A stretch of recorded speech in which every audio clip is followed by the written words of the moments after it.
Cuarto Poder, el programa sobre periodismo de Radio UMH con Cristina Ortega y Ana Torregrosa. Saludos, buenos días, son las 10 en punto y comienza Cuarto Poder, un espacio para hablar de periodismo con los mejores profesionales del oficio.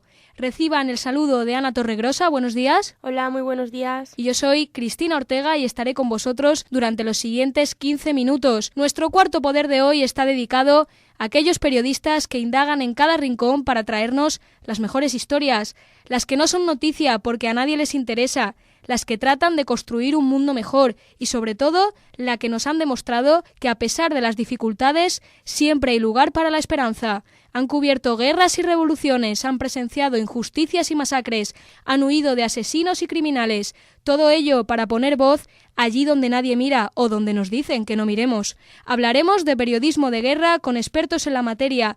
De estos héroes anónimos trata el programa de hoy, pero antes que nada les avanzamos los titulares en el sumario de este lunes 15 de diciembre con Ana Torregrosa. Y acercamos la actualidad de la profesión. 3 minutos de información sin interrupciones.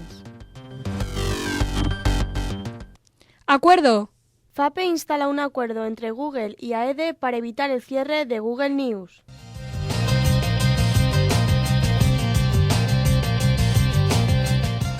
Periodismo positivo. Eduardo del Campo gana los premios de periodismo en positivo.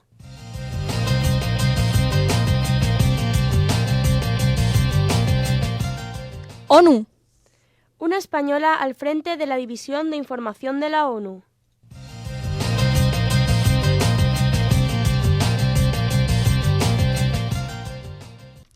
Y ahora vamos con el desarrollo de las noticias anteriores.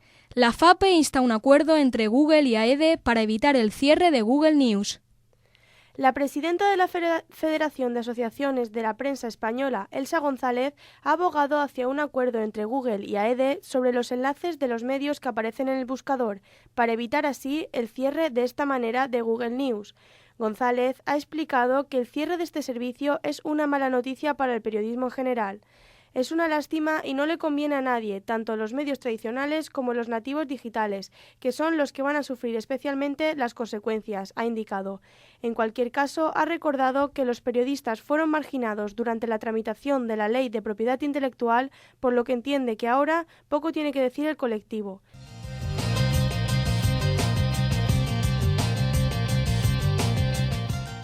Eduardo del Campo gana los premios de periodismo en positivo. El reportaje Indigentes del Banco Bueno del periodista Eduardo del Campo ha ganado la primera edición del Premio Periodismo en Positivo. El jurado ha valorado de este trabajo el ejemplo de superación personal de sus protagonistas, un grupo de indigentes sevillanos que deciden poner en marcha una asociación para ayudar a los demás.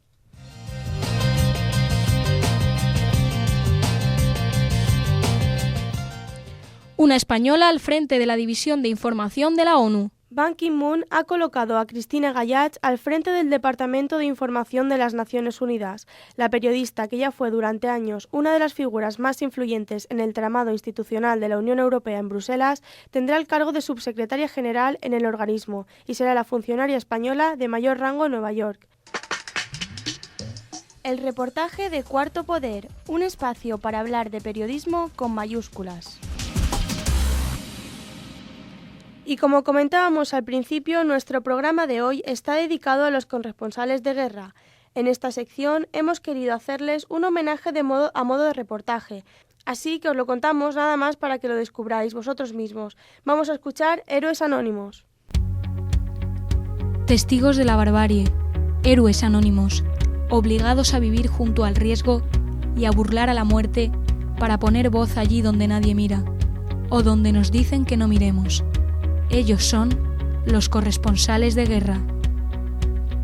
Bueno, yo creo que alguien tiene que ir a las guerras y contarlas. Me parece es que cuando alguien decide arriesgarse y jugarse la vida por ir a un conflicto, lo que está haciendo realmente es mostrar su apoyo y su lealtad a un pueblo, a unos civiles que están atrapados en un conflicto. David Jiménez, corresponsal del diario El Mundo en Asia.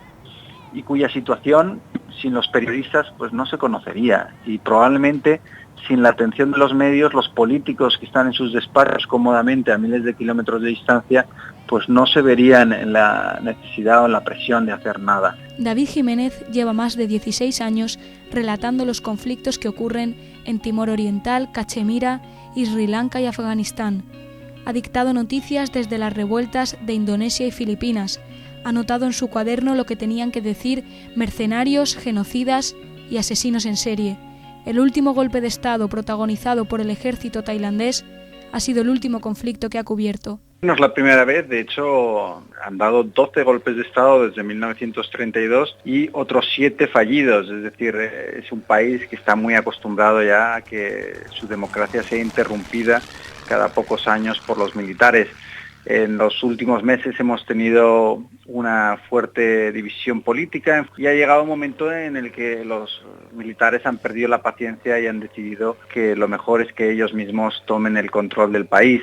A nivel de lo que es Tailandia no tiene un efecto directo, es lo único que se ven soldados, y que las libertades, por ejemplo la libertad de prensa, han sido limitadas. Las libertades de prensa son vulneradas constantemente en los países árabes.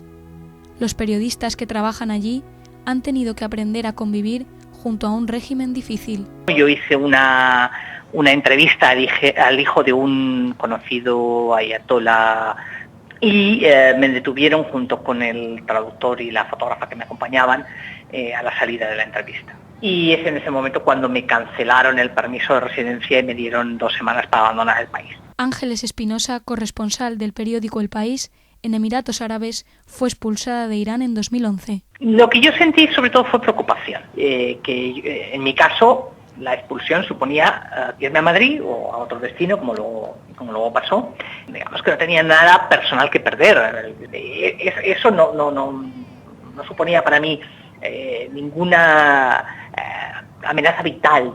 En sus más de 15 años como corresponsal, la reportera nunca se ha sentido en peligro por su condición de mujer. Uno tiene la idea de que las mujeres de esta parte del mundo no están en igualdad de condiciones con los hombres, o ni siquiera se aproximan, están claramente discriminadas, una sociedad patriarcal, donde los islamistas, sobre todo los islamistas radicales, tienen una versión absolutamente retrógrada de las relaciones sociales. Nosotras, como mujeres extranjeras, no estamos sometidas a esas limitaciones. La realidad es que como extranjera, dicho, somos un tercer sexo, somos un hombre honorífico. Yo he estado en el Afganistán de los talibanes y he podido entrevistar al ministro de Asuntos Exteriores. Creo que cuando los gobernantes de uno de estos países tienen interés en pasar un mensaje, no se fijan en que el interlocutor, el periodista, sea hombre o mujer. Sin embargo, esta situación no es igual para las mujeres que viven en estos países.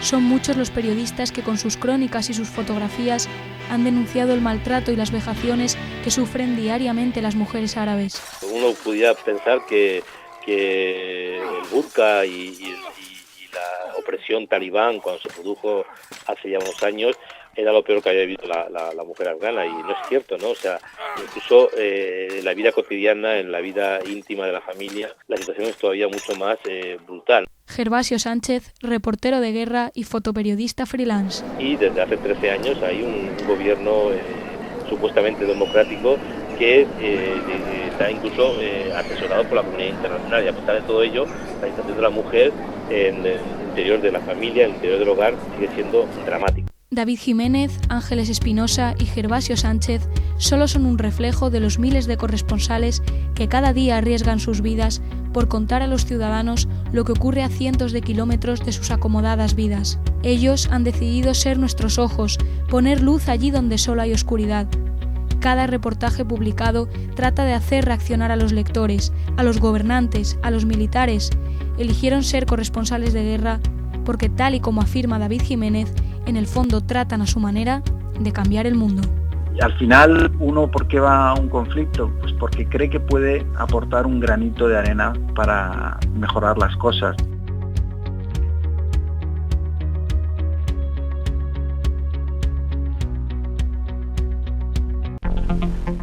La reflexión semanal del periodista de la mano de Ana Torregrosa. Bueno, como sabéis, en esta sección Ana nos hace una pequeña reflexión sobre algún aspecto en concreto del periodismo actual. Así que, ¿qué nos traes hoy, Ana? Bueno, pues hoy vamos a hablar un poco de todos aquellos becarios que trabajan en cualquier medio de comunicación y que a lo mejor no lo hacen en las condiciones que a ellos les gustaría, y desde aquí queremos decirles que sigan hacia adelante, que luchen por sus sueños y que seguramente encontrarán aquella oportunidad que tanto se merecen. La entrevista de Cuarto Poder, un punto de encuentro con los mejores profesionales del periodismo. Periodista especializado en el conflicto palestino-israelí y premiado por el Congreso Waterloo en 2014 por defender los derechos humanos y por colaborar con varias ONGs en el reparto de agua entre Israel y Palestina. Ha sido durante muchos años corresponsal de Antena 3 y en la actualidad trabaja para informativos de Telecinco. Cuarto Poder ha charlado con el veterano corresponsal de guerra, Enrique Zimmerman, y esto es lo que nos ha contado. Tú naces allí en Portugal, de padre polaco, ¿no? De madre sefardí española. ¿Y por qué te vas con 16 años a Israel? Porque mira, es una larga historia, pero en realidad yo desde los 11 años, creo, empecé a leer mucho sobre Oriente Medio y me enamoré. Estos amores a primera vista, que dije, bueno, qué lugar. Tienes que entender que yo venía, como en España en esa época, había dictaduras. Y yo viví la revolución democrática en Portugal en el 74, en abril, el 25 de abril. Eso me afectó mucho. Yo vi el final de la dictadura. Israel yo lo veía como un país extraordinariamente democrático, con muchos problemas, muy joven, muy espartano aún, pero muy interesante a la vez, que era un lugar que reunía gente de todo el mundo y había un conflicto muy grande. Y me llamó mucho la atención. Y el hecho es que me fui con 16 años a un kibutz. Un kibutz es una comunidad colectiva en la que se comparte todo. Y yo me fui allá a trabajar. Y yo, que venía de una familia burguesa, me encontré siendo panadero y trabajando en el campo y haciendo cosas que en la vida había pensado que yo haría. Y anuncié a mis padres que no volvía. Y mira, y no me arrepiento desde entonces. Bueno, Israel se ha convertido en uno de los lugares más peligrosos para ejercer el periodismo. Sin embargo, tú llevas más de 20 años allí. ¿Cómo se sigue allí después del riesgo que se corre a diario para un periodista? Es muy interesante porque, digamos que por un lado, donde yo vivo, en Tel Aviv, yo creo que es uno de los lugares más seguros del mundo. O sea, si tú estás dentro de Israel, digamos mi familia, yo tengo allá mis hijos, es muy, muy seguro. O sea, mi hija con 12 años venía a medianoche en autobús sin ningún tipo de problema de seguridad ciudadana. Claro que mis hijos vivieron terrorismo, vivieron guerras en determinados momentos, pero hoy por hoy es muy seguro. Lo que ocurre es que nosotros, que estamos locos, nos vamos a lugares muy peligrosos. Yo la semana pasada me infiltré en el sur de Siria y estuve entrevistando gente de Al-Qaeda y gente realmente que, bueno, que luego te imaginas y dices, bueno, pero ¿qué hacemos, no?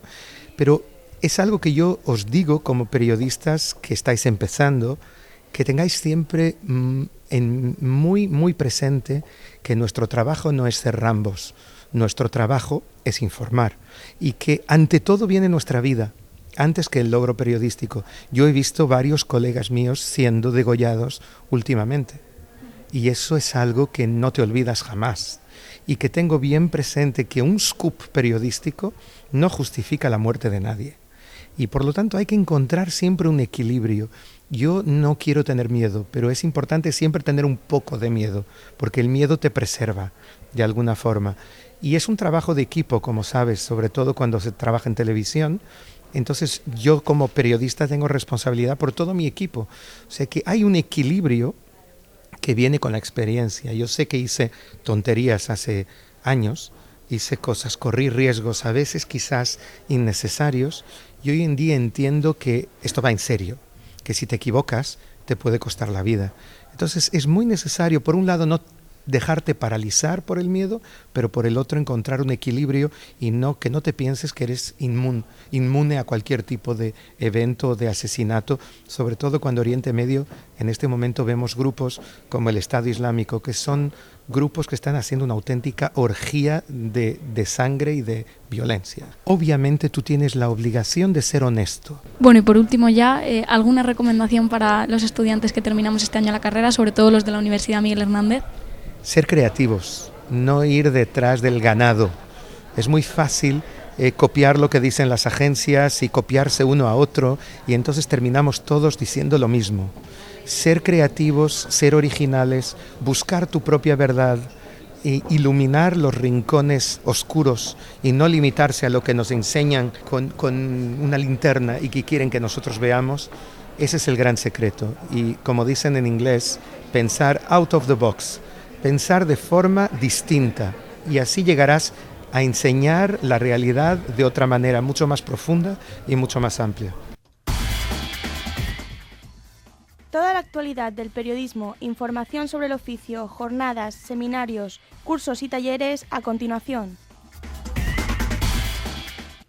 Estamos a punto de marcharnos, pero todavía tenemos tiempo para que Ana nos ponga al día sobre las novedades periodísticas de este mes. Cuéntanos, Ana, ¿qué nos traes para hoy?